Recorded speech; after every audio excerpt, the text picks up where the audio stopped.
अस्सलामु अलैकुम वरहमतुल्लाहि वबरकातुहू। आज का टॉपिक है कि शादी के वक्त लड़के की या लड़की की मालदारी देखना कैसा है। यानी अगर किसी लड़की का रिश्ता तलाश कर रहे हैं तो लड़के के अंदर मालदारी देखना, ये देखना कि वो मालदार भी हो, पैसे वाला हो, ये देखना, उसके अंदर ये खूबी देखना कैसा है। ऐसे ही किसी लड़के के लिए लड़की की तलाश की जा रही है तो लड़की के अंदर ये देखना कि वो मालदार हो, पैसे वाली हो, उसके पास उसके नाम प्रॉपर्टी हो, ये सब देखना कैसा है। तो देखिए, इस सिलसिले में सही बुखारी की एक हदीस बहुत ही मशहूर है जो बार बार पढ़ी जाती है कि तुनकहुल मरअतु लिअरबईन, कि लोग चार चीज़ें देखकर शादी करते हैं। लिमालिहा व लिहसबिहा व जमालिहा व लिदीनिहा, कि लोग मालदारी देखते हैं, ख़ानदान देखते हैं, और तीसरी चीज़ खूबसूरती देखते हैं, और चौथी चीज़ दीनदारी देखते हैं। तो अल्लाह के रसूल सल्लल्लाहु अलैहि वसल्लम ने फरमाया कि फ़ज़फ़र बिदाति दीन, तो दीनदारी को तरजीह दो, यानी दीनदारी देखो। तो इस हदीस का मतलब ये है कि शादी के वक्त सबसे अहम चीज़ जो देखनी है वो ये कि लड़का देखना है तो लड़का दीनदार हो, और लड़की देखनी है तो लड़की भी दीनदार हो। लेकिन इसका ये माना नहीं है, इसका ये मतलब नहीं है कि मालदारी देखना कोई गुनाह है, मालदारी देखना कोई पाप है।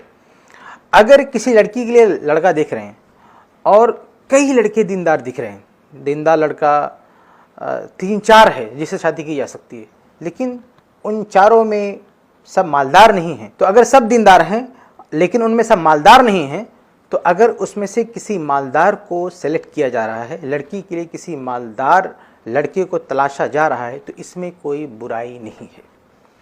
इसके उलट भी आप देखें कि अगर किसी लड़की का रिश्ता देखा जा रहा है तो सबसे पहले ये चीज़ देखी जानी चाहिए कि वो लड़की दीनदार है कि नहीं। लेकिन जब आप दीनदार देखेंगे तो दीनदार लड़कियां भी तो बहुत सारी हो सकती हैं। तो अगर बहुत सारी लड़कियां दीनदार हैं और उनमें से किसी से भी शादी हो सकती है, तो उसके बाद यानी दूसरे नंबर पर अगर आदमी ये देखता है कि दीनदार के साथ साथ मालदार लड़की भी मिल जाए, इसमें कोई बुराई नहीं है।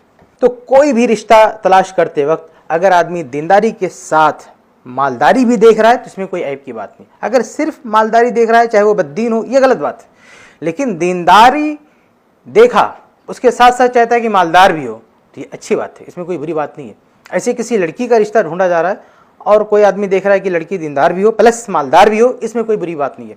अब आइए हदीस से मैं इन दोनों चीज़ की दलील भी आपके सामने रख दूं कि अल्लाह के नबी सल्लल्लाहु अलैहि वसल्लम ने मालदारी को भी अहमियत दिया है, बल्कि मालदार ना होने की वजह से रिश्ते को रिजेक्ट भी कर दिया है। चुनांचे सही मुस्लिम की हदीस नंबर 1480, फातिमा बिनते कैस रज़ी अल्लाह ताला अन्हा, इनको तलाक हो जाती है। तलाक होने के बाद इनके पास शादी के पैगामात आते हैं कई लोगों के, जिनमें से 2 सहाबा अबू जहम रज़ी अल्लाह ताला अन्हु और मुआविया रज़ी अल्लाह अन, ये दोनों पैगाम देते हैं इनको शादी के लिए।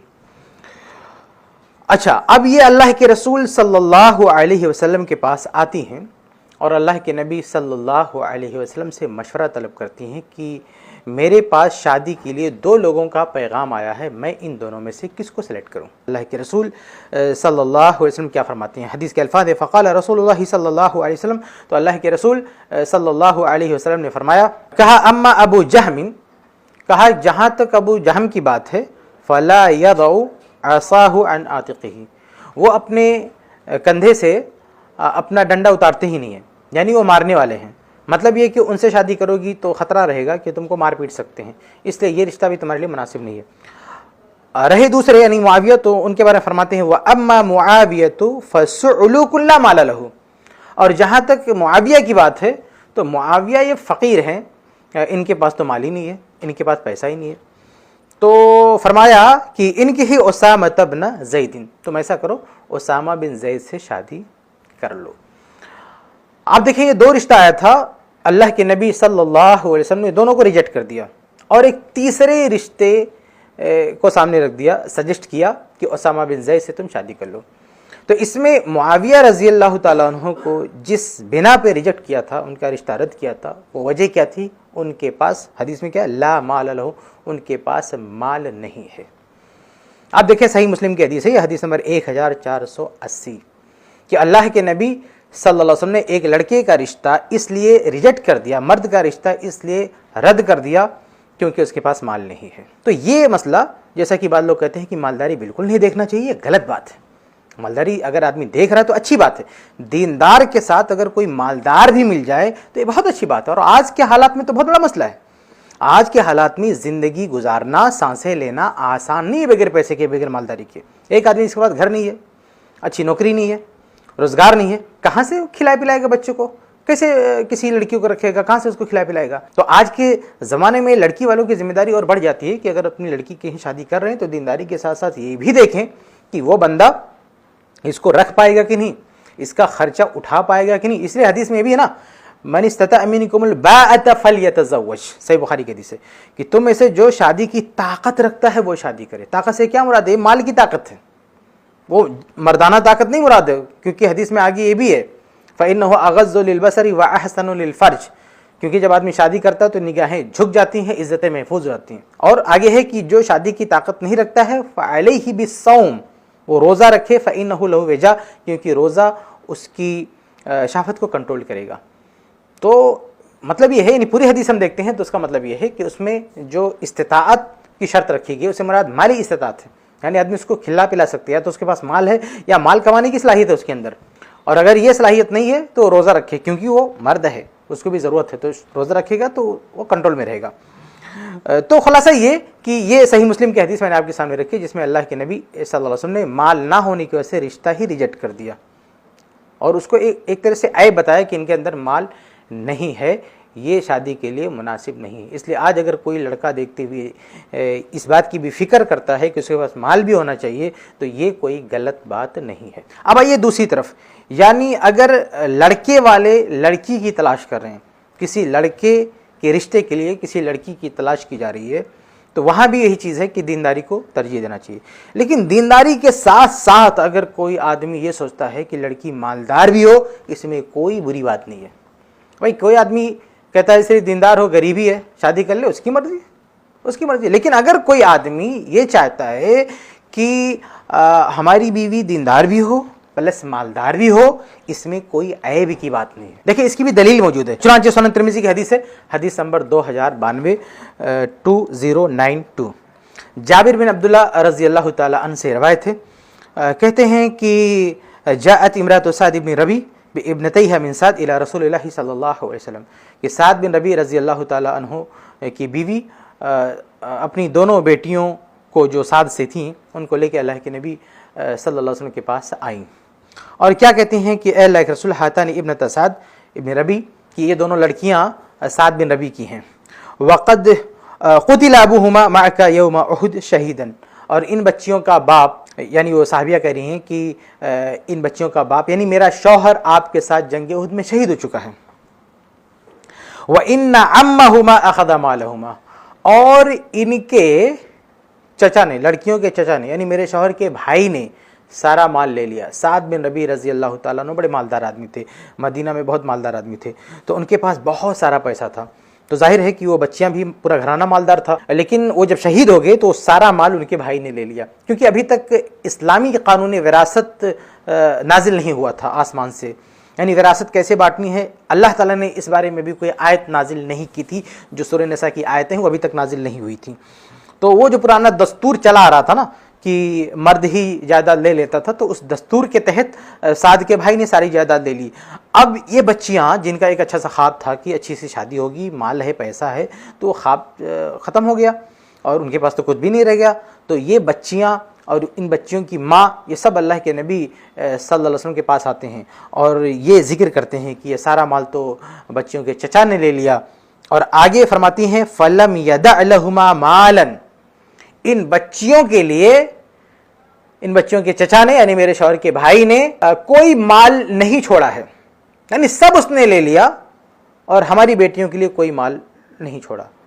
अब इसके आगे क्या जुमला बोलती हैं वो भी देखें। इसके आगे कहती हैं वला तुनकहान इल्ला वलहुमा माल, और जब तक इन लड़कियों के पास माल नहीं होगा तब तक इनकी शादी कैसे होगी। इसका क्या मतलब है, जरा गौर कीजिए।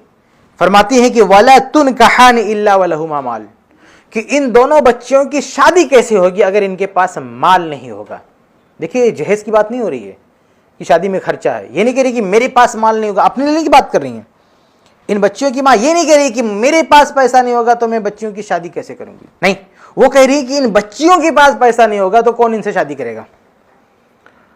इस हदीस की शरह करने वाले उलमा आप देखेंगे, तोहफतुल आवाज़ी देखें या हदीस की जो भी शरह की किताबें देखें तो उलमा ने लिखा है कि ये इनकी वालदा ये कहना चाहती हैं कि शादी उस मेयार की नहीं हो सकती जिस मेयार का ख्वाब था।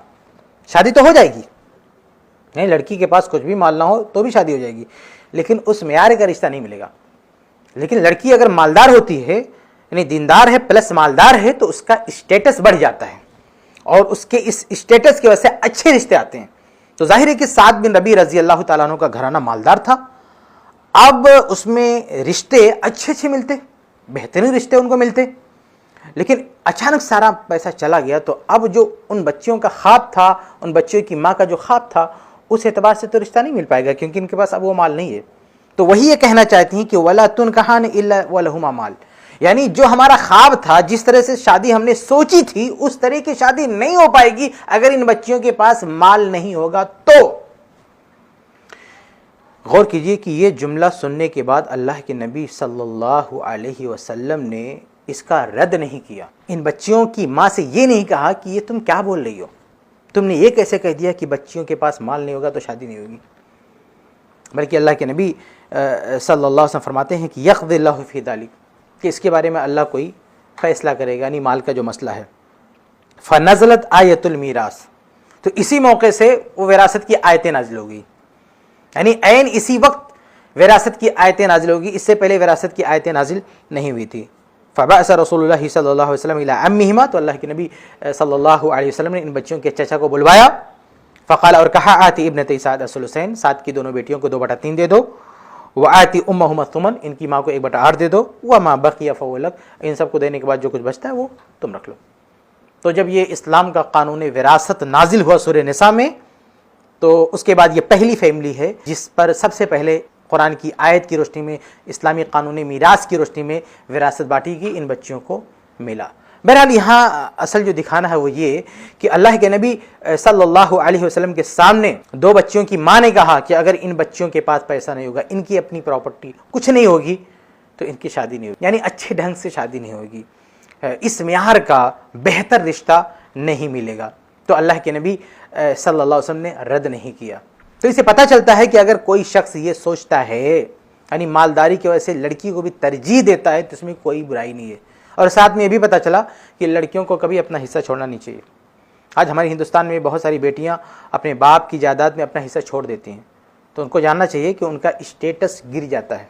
अगर उनके साथ प्रॉपर्टी जायदाद अटैच नहीं होगी तो उनकी हैसियत कम हो जाती है, शादी के बाद उनकी अहमियत कम हो जाती है। इसलिए कभी भी किसी लड़की को नहीं बोलना चाहिए कि हमें अपने बाप की जायदाद में हिस्सा नहीं चाहिए, बल्कि हमें डंके की चोट पर खड़ा होना चाहिए, हमको हिस्सा चाहिए, क्योंकि इस चीज़ से उसकी अहमियत बढ़ जाती है। शादी के वक्त इसका बेनिफिट उसको मिलेगा। कहने का मतलब है कि रिश्ते के वक्त दीनदारी देखना चाहिए, इसमें कोई शक शुबे की बात नहीं है। और दीनदारी के साथ साथ अगर आदमी मालदारी भी देख रहा है तो इसमें कोई बुराई नहीं है, बल्कि आज के दौर में माल की अहमियत बहुत ज़्यादा बढ़ चुकी है। आज के दौर में अगर आदमी के पास रुपया पैसा ना हो तो ज़िंदगी काटना बड़ा मुश्किल है। इसलिए आज के दौर में अगर दीनदारी के साथ साथ मालदारी भी देख रहे हैं तो इसमें कोई बुराई नहीं है, चाहे लड़का तलाश कर रहे हो चाहे लड़की तलाश कर रहे हो। अगर ये आप देख रहे हैं कि लड़का भी मालदार हो लड़की भी मालदार हो तो इसमें कोई बुरी बात नहीं है, इस पर ऐब नहीं लगाना चाहिए। रही बात यह कि कोई लड़का गरीब है तो कहाँ से रिश्ता मिलेगा, उसके स्टेटस के मुताबिक रिश्ता मिलेगा। अगर कोई लड़की गरीब है तो कहेंगे उससे कौन शादी करेगा, गरीब लड़का शादी करेगा। तो हर मेयार के लड़के हैं, हर मेयार की लड़कियां हैं। अब आदमी मालदार है और सोचता है कि हमारी बीवी भी मालदार हो, तो इसमें कोई बुराई नहीं है। एक लड़की मालदार हो और वो सोचती है कि हम जिससे शादी करें हमारा शौहर भी मालदार, इसमें कोई बुराई नहीं। तो अल्लाह रब्बुल आलमीन ने किसी को नेमत दी है और ये सोचता है कि हम अपना जीवन साथी जिसको चुने उसके पास भी इस तरह की नेमत हो, इसमें कोई बुराई नहीं है। बुराई तब होगी जब आदमी दीनदारी को ना देखे, सिर्फ मालदारी को देखे तो बुरी बात है। लेकिन दीनदारी के साथ अगर आदमी मालदारी भी देख रहा है तो इसमें कोई बुरी बात नहीं है। रही बात यह कि जो लड़के मालदार नहीं है, जो लड़के मालदार नहीं, उनका क्या बनेगा, तो उनके लिए उसी तरह के रिश्ते भी हैं। यानी जो लड़के मालदार नहीं वो ऐसी लड़कियों से शादी कर सकते हैं, जो लड़कियां मालदार नहीं उनसे वो शादी कर सकते हैं। फिर वो मेहनत करें, किस्मत आजमाए, अपनी आगे बढ़ें।